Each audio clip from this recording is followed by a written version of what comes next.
Cerno, une anti-enquête. Épisode 125.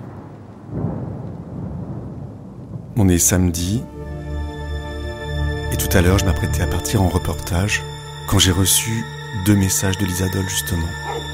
Le premier, c'était une photo sur laquelle on la voit avec un homme âgé d'une 60aine d'années.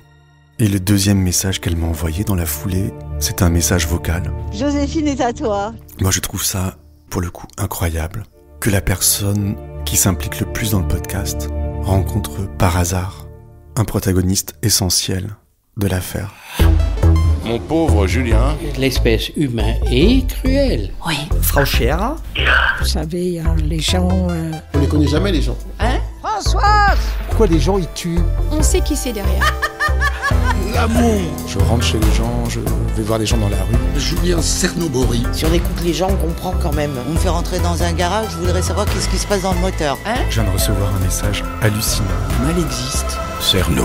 Il faut continuer votre chemin. 3, 2, 1. Je me fais un café avant de retourner dans mon bureau. Alors l'Isadol est en train d'essayer d'organiser une rencontre avec Joséphine sur sa propre initiative, et ça a l'air compliqué.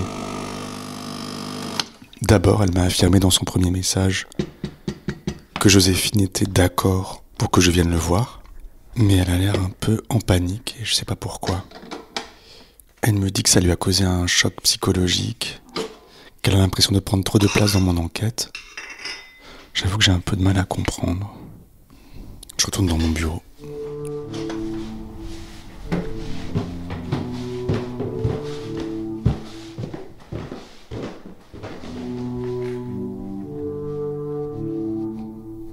J'allume mon ordinateur et je vais vous donner les éléments que j'ai sur Joséphine. Alors quand je dis Joséphine et que je parle de lui au masculin, c'est bien parce qu'il s'agit d'un homme cisgenre dont le vrai prénom est Thierry. Et Joséphine, c'est un pseudonyme, un nom d'artiste en vérité. Moi, je connais son vrai nom. Et j'avais la possibilité de le joindre depuis quelques années, depuis que je suis allé chez le commissaire laitier, pour être plus précis. Je l'ai pas fait parce que je voulais le laisser tranquille. Mais à présent, l'Isadol me donne la possibilité de le rencontrer, ou d'entrer en contact avec lui en tout cas. Et c'est vraiment une chose à laquelle je m'attendais pas.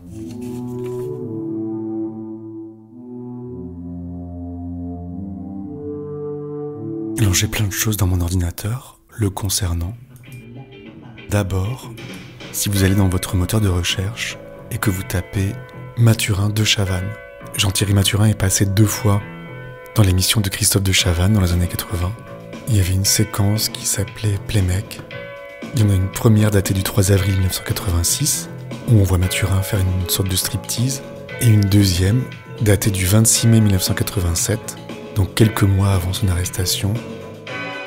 On voit Mathurin danser et se déshabiller aussi en compagnie de Joséphine. Joséphine, c'était donc un danseur du Paradis Latin qui était une star, je pense, à l'époque. Et beaucoup de gens m'en ont parlé au fil de mon anti-enquête. Et je sais que j'ai des choses sur lui dans le dossier du commissaire laitier. Alors je vais lancer une recherche. Comme je vous le disais, Mathurin a été arrêté chez Joséphine. Et celui-ci vivait dans le 14e. Et donc j'ai bien un procès-verbal de la perquisition qui a eu lieu le 2 décembre 1987 à 7h au domicile de Joséphine. Portrait robot et empreinte digitale, les aveux de Thierry Paulin ont déjà permis l'arrestation ce matin d'un complice, Jean-Thierry Mathurin.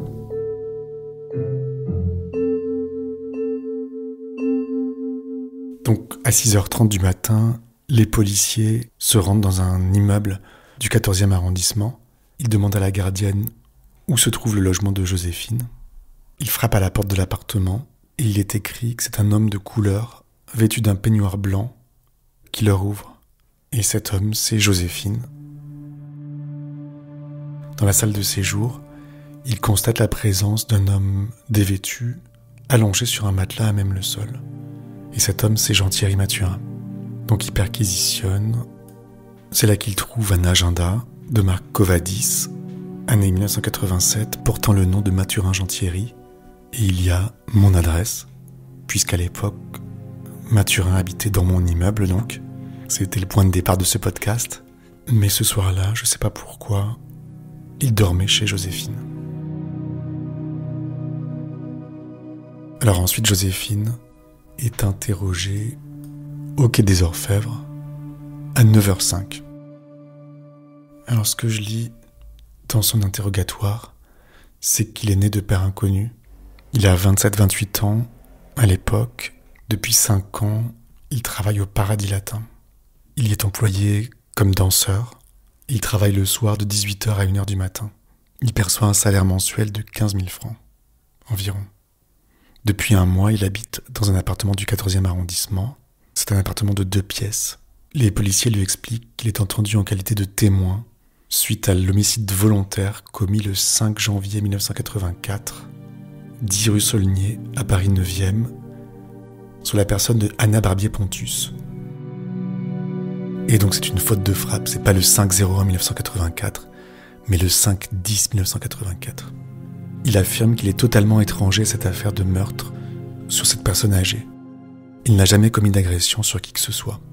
Il a effectivement entendu parler d'une série d'agressions commises à l'encontre des personnes âgées, et ce, par l'intermédiaire des médias.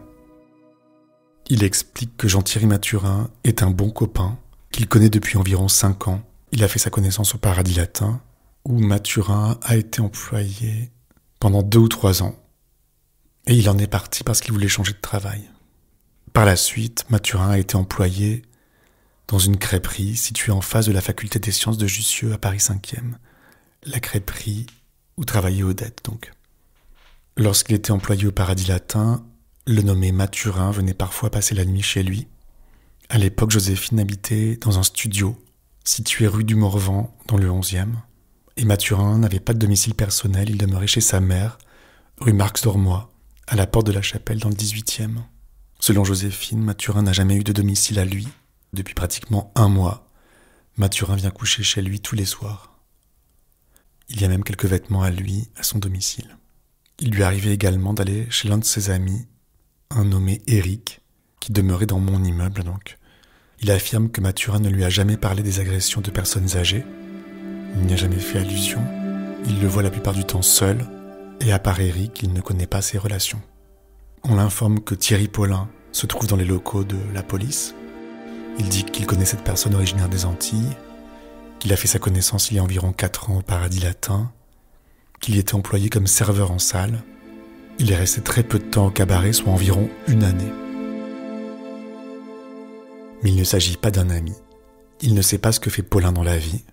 Il sait qu'il a été en prison à Fleury-Mérogis au cours de l'année 1987, car il lui a adressé une lettre au cours du mois de juin, dans laquelle il voulait qu'il lui rende la somme de 500 francs qu'il lui avait empruntée avant qu'il parte en prison. Donc c'est Joséphine qui a emprunté de l'argent à Paulin. Il lui avait emprunté 500 francs pour payer son loyer, car il était démuni. Pour cet emprunt, il s'est adressé à Paulin par hasard. Il aurait pu demander cette somme à une autre personne. Paulin, à sa connaissance, n'a pas plus d'argent qu'un autre. La dernière fois qu'il a vu Paulin remonte à environ 3 semaines, dans le quartier des Halles. Il était accompagné d'un individu de race blanche qu'il ne connaît pas et qu'il voyait pour la première fois. À cette occasion, Paulin lui avait déclaré qu'il fêtait son anniversaire le soir du samedi 28 novembre 87. Et il l'a invité. Il n'est pas allé à cette fête. Ensuite, Joséphine explique qu'il ne connaît pas les relations de Paulin, ni ses activités présentes. Il dit que Mathurin ne se drogue pas. Il ne sait pas si Paulin fait usage de drogue. Voilà pour la déposition de Joséphine. Logiquement, il a dû être soupçonné par la police, puis j'imagine assez vite relâché. Alors l'Isadol m'informe qu'il faut que je me rende samedi prochain, vers 13h, au café de la Porte de Vanves, où Joséphine a ses habitudes, et qu'il est donc disposé à me parler. Et l'Isadol me dit qu'elle est très mal à l'aise, parce qu'elle ne sait pas comment il va réagir. face à mon micro. Bon, on verra bien. Moi, j'ai rien demandé. Dehors, il y a une tempête. Cerno, Je vais me refaire un café. une anti-enquête.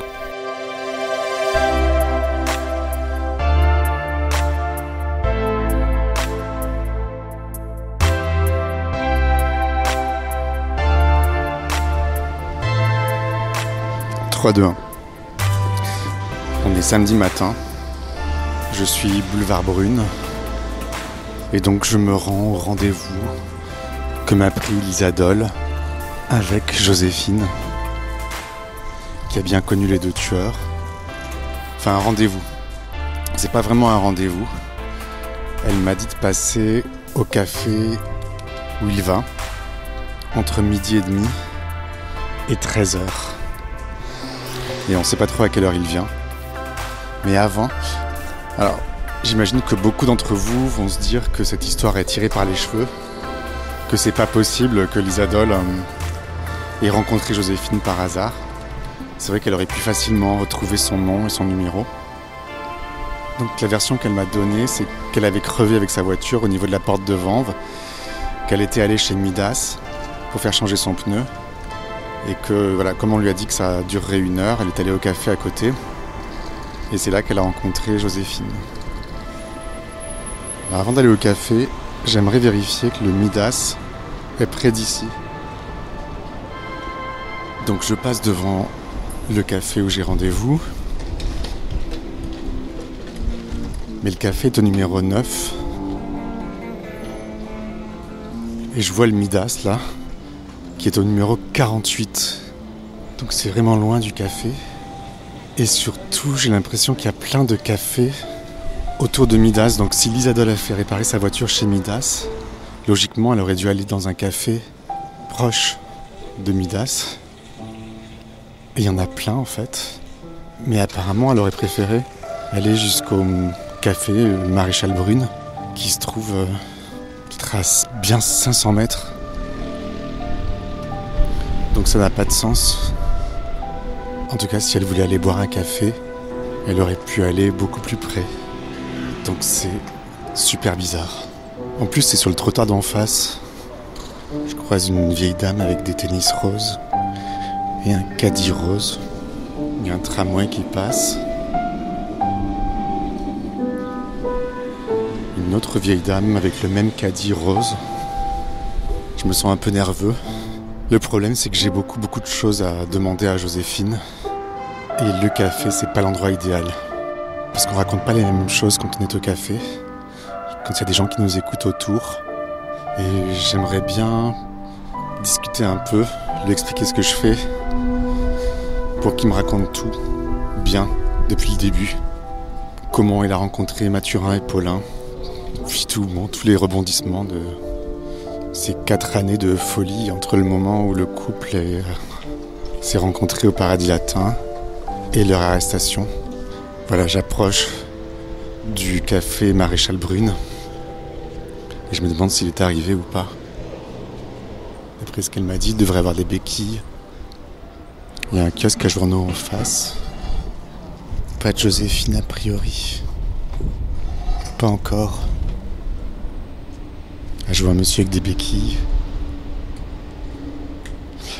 Bonjour, c'est vous ? Bonjour l'ami, comment allez-vous ? Mais ça va et vous ? Charmant, les jolis yeux, comment ça va ?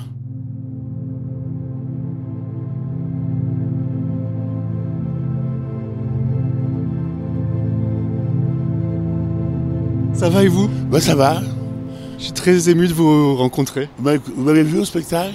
Non, je vous ai pas vu, je vous ai vu en vidéo. Salut Thierry. Salut Christophe, ça va François ? Oui, très bien. On va s'asseoir ? Oui. Parce que je tiens pas debout. Vous avez des béquilles ? J'ai des béquilles, ouais, en dansant, ouais. J'ai fait une carrière intense et j'ai mal, quoi. Je me suis fait opérer, col du fémur, et voilà, quoi. Je danse plus, quoi, pour l'instant.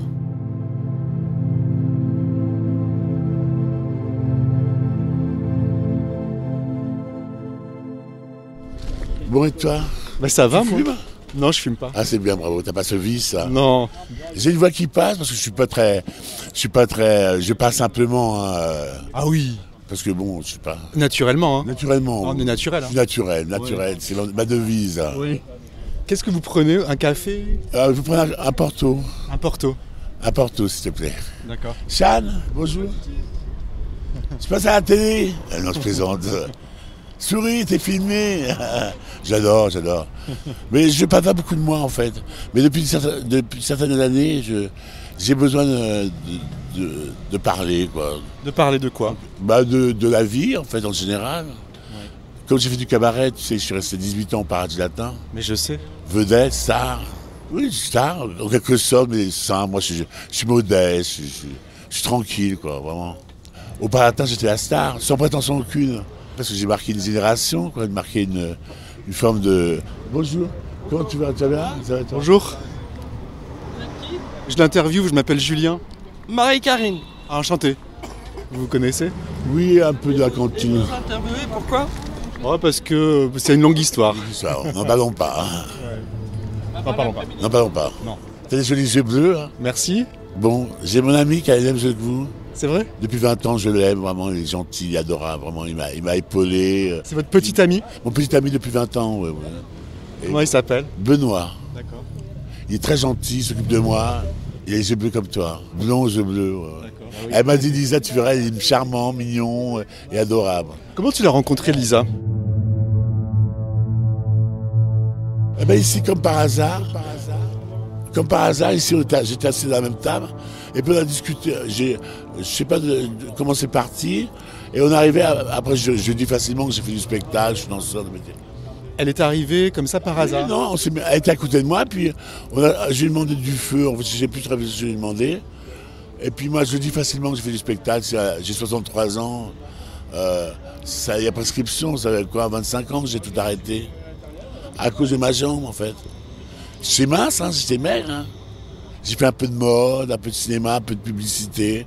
Voilà, j'étais très vaillant à l'époque, très speed et très déterminé. Ouais. Et donc ça fait 25 ans que vous avez tout arrêté? Forcément, ouais. Après, j'ai travaillé en animateur à une maison de retraite. Ça me plaisait bien avec les vieux, c'est marrant. Chan, ils sont gentils ici, c'est des Portugais, ils sont adorables, on mange bien, c'est sympathique. Voilà. C'est toi qui me poses des questions, moi je réponds. Alors j'en ai plein des questions. Pose. Il n'y a pas de problème, je suis disponible. Je pensais pas que vous seriez aussi sympathique. Je suis adorable, je sais, mais c'est ma nature, je suis comme ça, je vis, quoi, avec plaisir et détermination. J'adore la vie, quoi. On n'a pas été gentil avec moi, mais bon, je m'en sors pas mal, j'ai 63 ans, je m'en sors pas trop mal. Quoi. Pourquoi vous dites qu'on n'a pas été gentil avec vous? La jalousie, vous venez dans le milieu du spectacle, c'est un peu jaloux, ils sont jaloux.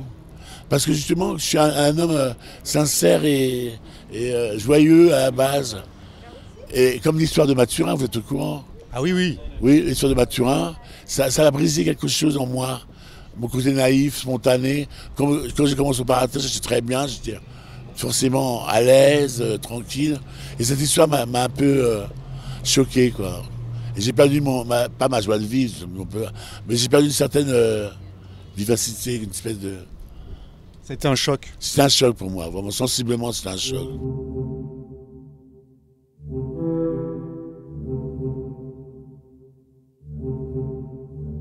C'est bien, moi je raconte. Au début, j'étais un peu angoissé, j'en parlais pas, je parlais pas de tout ça, de ma vie et tout. Puis finalement, en vieillissant, j'ai 63 ans, j'ai besoin de... Tout ce que j'ai enfoui en moi ressort parce que je suis bien, je suis à l'aise. Vous vous sentez bien? Je me sens bien, vraiment. Mieux que ces dernières années? Tellement mieux. Plus je prends de l'âge, plus je me sens bien. Plus naturel déjà, parce que quand on demande au cabaret, il y a un côté superficiel qui prend le dessus et forcément on se perd. Mais là, le fait de ne rien faire, je revis. J'ai eu un cancer, j'ai eu plein de petits problèmes de santé. Ah, je donc savais je suis pas. un survivant, quoi. Je suis protégé du ciel. Vous croyez en Dieu? Énormément. Ma mère est pasteur, donc j'étais un peu rebelle à une époque. Je me suis drogué, j'ai fait des choses qui n'étaient pas forcément sympas. Dieu est grand, il m'a beaucoup... il est en moi, quoi, toi. Mais ça tardivement, hein, parce que je m'intéresse aux religions, mais je pratique pas, quoi. voyez, les trois religions monothéistes qui m'intéressent, les musulmans, le judaïsme, parce que ma grand-mère était polonaise, juive polonaise, donc par rapport à elle, je me dois de me convertir au judaïsme par rapport à ma grand-mère. Ma grand-mère était polonaise, juive, elle a été déportée. Je peux en parler? Oui, bien sûr. Elle a été déportée, et elle a été sauvée par extrémité parce qu'elle était couturière. Mais elle a perdu ses parents, sa sœur à Auschwitz et tout. Et elle s'est retrouvée, elle a été sauvée parce qu'elle était couturière à la base. Les Allemands avaient besoin de couturiers pour... Donc voilà, c'est ça, ça a été... Et puis elle a immigré en Martinique et voilà, elle a rencontré son mari, mon grand-père, que je n'ai pas connu. Ma grand-mère, je l'ai vue en 74 une fois, femme dure et tout. C'est elle qui m'a dit, ma mère m'en a jamais parlé, elle me dit, n'oublie pas mon petit que tu as du sang juif, et ça m'a marqué. À l'époque, j'avais 14 ans, je ne savais pas ce que c'était un juif, ou je ne sais pas du tout... Voilà. On peut se tutoyer? Oui, bien sûr. Comment je peux t'appeler, Thierry ou Joséphine? Comme tu veux. Ok. Moi, c'est Joséphine pour moi. Il n'y a pas de problème. C'est un personnage que j'ai construit comme ça et ça a été très plaisant. C'est le prénom qu'on m'a donné en entrant. Au paradis? Au paradis latin, quand je suis rentré. Il y avait plusieurs Thierry. Donc, comme j'étais le noir et j'ai son noir et tout, ils m'ont dit, bon, on va t'appeler Joséphine. Au début, ça me choquait un peu. Et puis je me suis prêté au jeu. Puis... C'est en référence à Joséphine Baker? Quelque part, oui. Qui a une vie extraordinaire qui m'a touché. Forcément, voilà quoi. Je faisais Joséphine Baker dans une cage d'oiseaux, avec des ceintures de bananes et tout. Non, finalement, j'ai tout fait autour de ça, mon personnage. Donc toi, t'es né en Martinique alors? Non, je suis né à Paris. D'accord. 11e, oui. De parents martiniquais. Martiniquais, ma mère martiniquais, mon père guadeloupéen, que j'ai pas connu aussi. Il y a eu dans mon enfance, j'ai eu un petit tragique. Tu sais, quand on est antillais et qu'on n'a pas d'appartenance au pays, on se sent un peu déraciné en fait.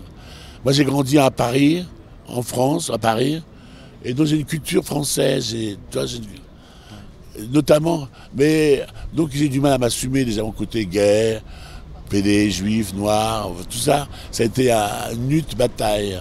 Ça veut dire que tu as eu une enfance, une adolescence un peu difficile? Un peu compliquée. Ma mère était une très belle femme et tout, mais qui n'était pas du tout maternelle. Et elle me détestait, ma mère. Elle me détestait parce qu'elle prenait pour un handicapé, je ne sais pas pourquoi. Et puis elle me détestait, elle me rapprochait. Vous voyez le complexe d'Oedipe? Tu connais? Ouais, le complexe d'Oedipe. Ouais. Mais voilà quoi, elle a été absurde avec moi. Déjà à 8 ans, elle m'avait dit qu'elle essayait de me faire avorter. À l'époque, il n'y avait pas d'IVG.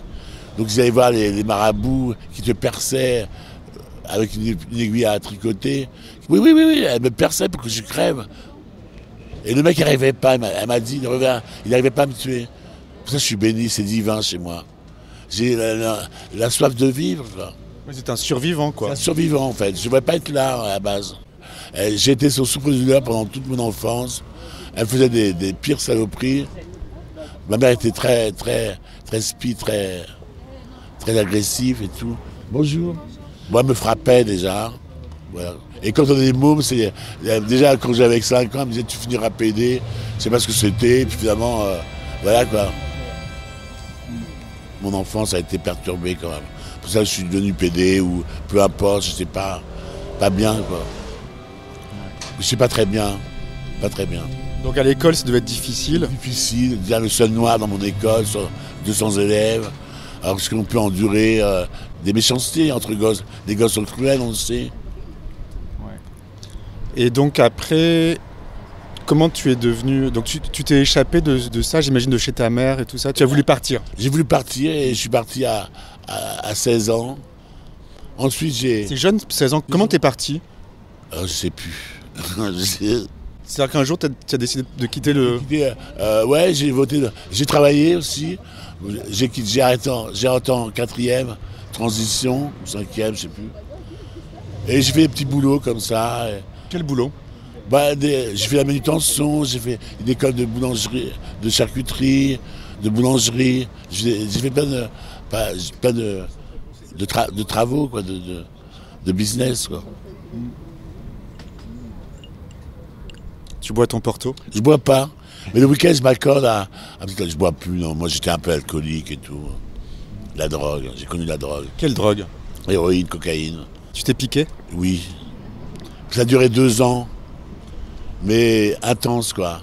À l'époque, j'avais rencontré une fille, parce que je suis pas exclusivement... Enfin, à l'époque, pas à l'école, j'étais plus jeune. Et elle était héroïnomane. Et voilà, je voulais connaître, alors j'ai essayé. Et ça a duré 2 ans. J'ai viré du cabaret parce que j'étais maigre et tout. J'étais pas en forme, fatigué et tout. En manque très souvent. Et j'ai tout arrêté, Jean-Marc. On a voulu faire un enfant avec Sophie, avec mon amie. Mais elle continue à se défoncer en cachette. Donc elle a fait une fausse couche. Et je me suis barré, quoi. J'étais triste, j'étais amoureux, vraiment. On allait se marier et tout. L'enfant, elle a perdu l'enfant au bout de 3 mois. Donc j'ai dit, moi je veux vivre, c'est une femme du 16e, un peu, tu vois, capricieuse. Vous voyez ce que je veux dire? J'ai rien contre, hein, au contraire, mais bon. Et puis après j'ai rencontré Benoît dans le Marais, dans un bar du Marais à l'Open. Il était en face de moi, on s'est regardé. Et puis voilà, moi j'étais avec des amis un peu avocats, un peu chic aussi, quoi. Et il était en face de moi au bar, il me regardait. Il est tout mignon, ça. Puis je le regarde, puis il est venu me voir. Il était timide, il est venu me parler. Et on ne s'est pas quitté depuis 20 ans. C'est beau, non? Ah oui, c'est beau. Et je l'aime, vraiment. Pourquoi tu l'aimes? Parce qu'il est gentil déjà. Il s'occupe de moi parce qu'à un moment j'étais un peu laissé aller. Il m'a pris en main, il m'a habillé, il a tout fait, quoi. Il a tout fait pour que je me sente bien. Et grâce à lui, je lui dois une fière chandelle. Donc j'en reviens au moment où donc tu faisais des petits boulots. Des petits boulots comme ça, puis après, j'ai fait l'école de danse à Châtelet, Bertrand-Poiret, j'ai fait l'école de danse. Et là, j'ai dansé, ma carrière, j'ai fait Maurice Béjart, je suis resté 1 an. Et après, j'ai fait des petits boulots, puis après, j'ai enchaîné au Paradis Latin. Mais le Paradis Latin, j'ai dû faire 4 auditions, je n'étais jamais pris. Ah oui? Parce qu'il n'y a pas de quota d'hommes de couleur, de noirs, de black. Bonjour. Et j'ai fait... qu'est-ce que je disais? Parce que je suis... Au Paradis, il y a quelqu'un qui est passé, ça t'a trouvé? Oui, non, ça m'a perturbé. Tu as passé 4 auditions? 4 auditions, et j'ai jamais été pris. Puis j'ai rencontré un ami, un amant, qui était maquilleur du Paradis Latin, qui était coiffeur, maquilleur de la meneuse de revue. Et j'ai rencontré, j'avais pas de boulot, je m'en foutais, quoi, j'étais bien tranquille. J'ai rencontré, il était beaucoup plus vieux que moi, il avait 20 ans de plus. Il était charmant, il me dit, écoute, si tu veux bosser, tu peux bosser en tant que serveur au Paradis Latin. Puis du coup, je suis allé au Paradis Latin, et on m'a tout de suite apprécié, je sais pas pourquoi, parce que j'ai un côté un peu fantaisiste et tout. J'ai fait le service, et de là, comme les serveurs du Paradis Latin étaient un peu artistes, c'est un peu le principe de Jean-Marie Rivière. Tout le monde participe au show, que ce soit Madame Pipi ou quoi, il y a toujours... Ah bon? Oui, c'était extraordinaire, ça. Et j'ai commencé à m'émanciper, à être joyeux, et à faire des trucs. Et puis la chorégraphe, Moni Molloy, qui est morte d'ailleurs il y a 3 ans, m'a dit, mais viens faire l'audition. J'ai fait l'audition, j'étais pris. Et voilà, quoi. Et j'ai le personnage, j'aimais bien, je m'éclatais bien. J'ai de travesti, transformiste, je faisais Josephine Baker et tout. Et c'est Solis de Franche-Cancan, comme j'étais très souple et tout, mes jambes, tout ça. Et voilà, quoi. Donc c'était Joséphine, ton personnage? C'était Joséphine, tout est autour de Joséphine. Pour moi, Joséphine, c'était une meneuse de revue que j'appréciais, mais sans plus. Et après, j'ai voulu connaître un peu sa vie, j'ai vu des ouvrages, des documentaires. Je sais pas mal, je vais faire un peu comme elle. Et voilà. Joséphine Baker? Oui, avec les bananes, son image, avec des yeux qui roulent comme ça. Et voilà, le personnage, d'année en année, j'ai gardé ce personnage. J'ai fait 4 revues différentes. Voilà, c'est fatigant, quoi. Fatigant? Ah, c'est fatigant. Ça demande beaucoup de concentration, de bien-être. Quand tu es autoporteur, il faut laisser tes problèmes à l'entrée. Et tu es obligé de rentrer dans un personnage, un déguisement qui n'est pas forcément le tien. Et tu rentres dans un personnage, et là, t'es une autre chose. C'est toute autre chose. Et tu t'es senti heureux à ce moment-là? Oui, beaucoup. Moi, j'ai toujours ce besoin de paraître, d'être quelqu'un. En fait, j'ai toujours désiré. Quand j'étais môme, je mettais les costumes de roi, par exemple. J'adorais. J'avais la folie des grandeurs, en fait. Et j'ai assumé le spectacle. Et j'étais fort, j'étais bien, tranquille. Ah, t'étais fort? Ah oui, j'étais fort quand même. Ça veut dire quoi? Déterminé, fort ambitieux, voilà quoi. Et malheureusement, j'étais en pleine expansion, j'ai connu les catastrophes avec l'histoire Paulin et Mathurin, qui m'a quand même sensibilisé. J'ai commencé à faire n'importe quoi, à me droguer, ah oui, C'est après que tu as commencé à te droguer? Oui, j'étais un peu... j'avais dit à Isa, j'étais un petit peu perturbé parce que cette histoire, comme on nous voyait souvent ensemble, les gens croyaient que je faisais partie de leur entreprise meurtrière? Meurtrière, quoi. Alors que moi, j'étais choqué, moi, jamais. Une mouche, je l'écrase pas, quoi, tu vois. Et j'étais choqué. En plus, après, ils ont parlé d'un troisième. Alors, les gens sont venus au Pré-Latin, où il y avait des avocats, des médecins, des psychologues, pour voir si moi, j'étais équilibré ou quoi. Comme c'est qu'elle est équilibrée, donc... Et je voyais les gens étaient différents. Je voyais dans la salle que c'était différent. C'est-à-dire qu'il y avait des soupçons? Des soupçons, voilà. Et j'ai vécu dans les soupçons, et ça m'a fait du mal, vraiment. Ça m'a choqué, vraiment. J'étais vraiment malheureux. Personne ne me parlait, il fallait que je devine tout. Bonjour, comment tu vas? Ça va? Personne ne te parlait? Ouais, non, mais j'étais dans un mutisme, Ah ouais, non, j'étais choqué. Ça a détruit une partie de ma vie, mon gentil, mon côté enfant, mon côté joyeux, ça m'a perturbé. J'étais la cible. Et je savais tout ça, j'avais tout compris. J'étais un peu apeuré quand même. Un peu apeuré. J'ai un peu apeuré. Et voilà quoi. Tu te souviens de la première fois où tu les as rencontrés tous les deux, Paulin et Mathurin? À suivre.